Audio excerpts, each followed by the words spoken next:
Good afternoon, brothers and sisters, comrades and fighters for the Cuban people. My name is Michael Vera, and I'm a 25-year member of the Inland Boatmen's Union of the Pacific, Southern California region. The Inland Boatmen's Union is the Marine Division of the International Longshore and Warehouse Union, the ILWU. We represent inshore mariners up and down the West Coast, having regions in Alaska, Puget Sound, Columbia River, San Francisco Bay, Southern California, and Hawaii. We fight for tug and barge crews involved in ship assist work and transportation of energy and goods. We represent ferry boat workers and sailors in the marine construction industry. I am currently serving my fourth three-year term as a patrolman business agent and have worn many hats in my years in the IBU. I am also a delegate on the ILWU Southern California District Council, which is the union's political action committee. In addition to working as an officer of the union, I am also a rank and file worker who's employed as a boat captain with one of our companies. As with most union advocates, I spend a fair portion of my time informing myself and fighting for social justice near and far, and I've been involved in the fight against U.S. policy on Cuba for a few years. Recently, in late April of this year, I had the privilege to travel to Cuba and see firsthand their reality and the devastating impact U.S. policy has had on Cuban society. Upon arriving in Cuba, I was able to immediately witness a country in struggle.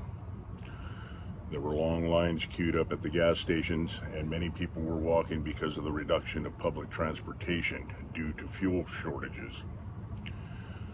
We were met by a gentleman named Miguel Angel, who was the International Public Relations Director of the CTC, the Cuban Trade Federation, which organizes 90% of the workforce in Cuba. He had arranged transportation for us by bus to the Hotel Puesta del Sol, which was not a tourist hotel, but was owned and operated by the CTC in the outskirts of Havana. Conditions at this hotel were surprising to myself, as I've not been to Cuba before. It was apparent that maintenance on the building and the plumbing system were in disrepair, and necessities such as cleaning supplies, toiletries, and paper goods were in short supply.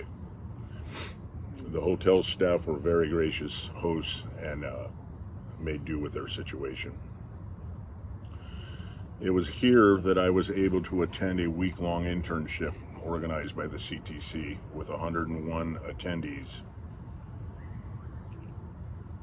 from various trade unions from 11 Latin American, Central American, and Caribbean countries. This was the first time that the United States had a delegation that was able to attend. The U.S. delegation, which was organized by Mark Friedman and the LA U.S. Hands Off Cuba Committee, included 37 unionists and working class activists. Among the participants were Chris Smalls of the Amazon Labor Union from Staten Island, Amazon warehouse workers from Raleigh, North Carolina, and from ONT 8 Amazon Center in the Inland Empire here in California. There was also unionists from the United Steel Workers of America, Local 675, and members of the International Bakery, Confectionery, and Tobacco Workers Union. This internship gave participants a chance to discuss the state of the labor movement in the Americas and the historic importance of defending Cuba from Washington's hostility.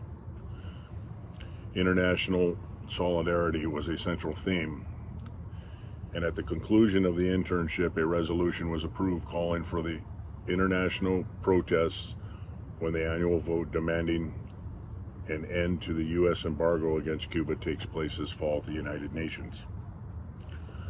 There was much to absorb, with a curriculum focused on the understanding of how trade unions work within a socialist structure. I learned that much of the issues regarding labor law was simplified in Cuba by including as much as possible into the National Labor Code. Unlike the United States, the CTC and labor in general has a seat at the table with higher government representation. In addition to the curriculum being taught at the Lazaro Peña Convention Center, our delegation was able to visit various sites and enjoy some important exchanges. We were able to visit the CTC headquarters for a question and answer with union leadership, and we visited the University of Havana, met with approximately 75 students and professors, which was hosted by the Federation of Union Students, the FEC, and the unions that represent the university workers. The meeting discussed world politics, the state of the U.S. labor movement, and campaigns for material aid for Cuba organized across the United States. The education system in Cuba is phenomenal, but the one thing that became apparent to me was that there was a shortage of material supplies and equipment for much of the laboratory studies. It was quite a treat to tour this beautiful and historic university. We also were able to visit the Calixto Garcia Trauma Center in Havana, and with the help of groups, global health partners, and not just tourists, the LA-US Hands Off Cuba Committee was able to deliver more than $40,000 worth of much needed medical aid and supplies, which we traveled with in additional suitcases.